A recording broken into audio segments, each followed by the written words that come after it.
Over the past year, the school board made changes to several technology-related policies, with input from the District Information and Technology Committee, consisting of tech staff, library media specialists, and representatives from all buildings.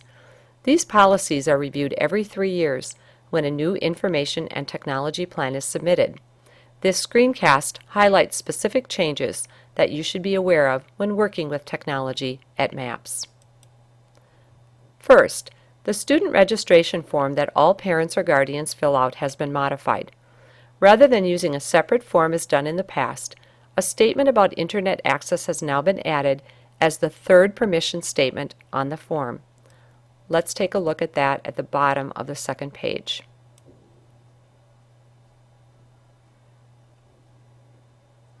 With the completion of this form, student forms will no longer be required for children in grades pre-kindergarten through 4th grade. This form will serve as the consent form for independent Internet use in those grade levels. Secondly, students in grades 5 through 12 will now sign a telecommunications code of conduct form, and this form will be renewed only when students move to a new building or move into the district. Principals will be responsible for determining consequences for violating the code of conduct.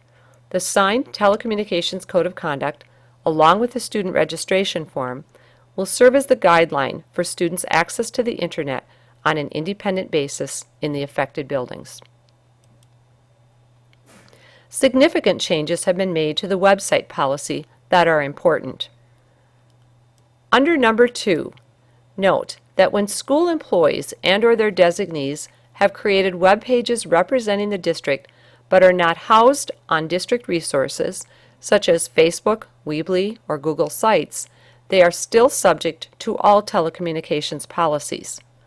In the previous policy, no reference was made to sites housed on external servers like Facebook or Weebly. We do need to be vigilant about content of those sites when they represent a connection to the school district. Let's read number 3 to note the changes made there. Identifying students on district web pages. In the past, only students' first names and/or first initial of the last name were allowed on school websites. Note now, district websites may include a student's full name, grade, or class. This also affects documents connected to those websites. For example, the daily announcements posted on the MASH website may now list full names of students, like Forensics listing full names of district contest winners, or Rocketry team listing full names of those placing at a state event. The second bullet point, group pictures may be used without identification of individual students, has not changed.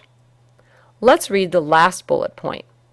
Photos of individual students may be used, but only with permission of the student if 18 or older, or the parent guardian. However, due to the public nature of the activities, participation in extracurricular activities or clubs provides inherent permission to identify students while participating.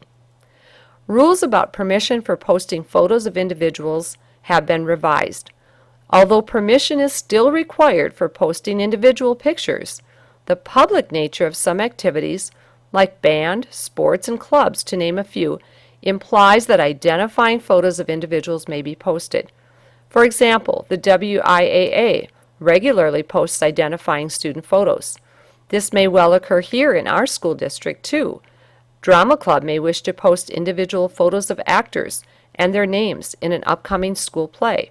This would be permissible under the revised policy.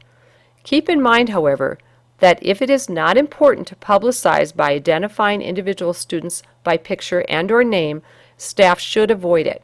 Parents always have the final say on publicizing information about their children. Number 4, district web pages may not include any information that indicates the physical location of specific students at specific times, other than attendance at a particular school or participation in activities. There is no change from the previous policy on number 4. The board also made one change to the use of the laser devices. Previously, permission was required to use laser pointers in the classroom by staff and students. That part has been removed for staff. Laser pointers and/or laser devices may be used for instructional purposes by teachers or presenters and shall not be loaned or checked out by students for their private use. If you have any questions about these or other technology-related policies, please contact your library media specialist, Dennis Hinderleiter, or Christy DeBruni. Happy, safe computing to you and your students this year.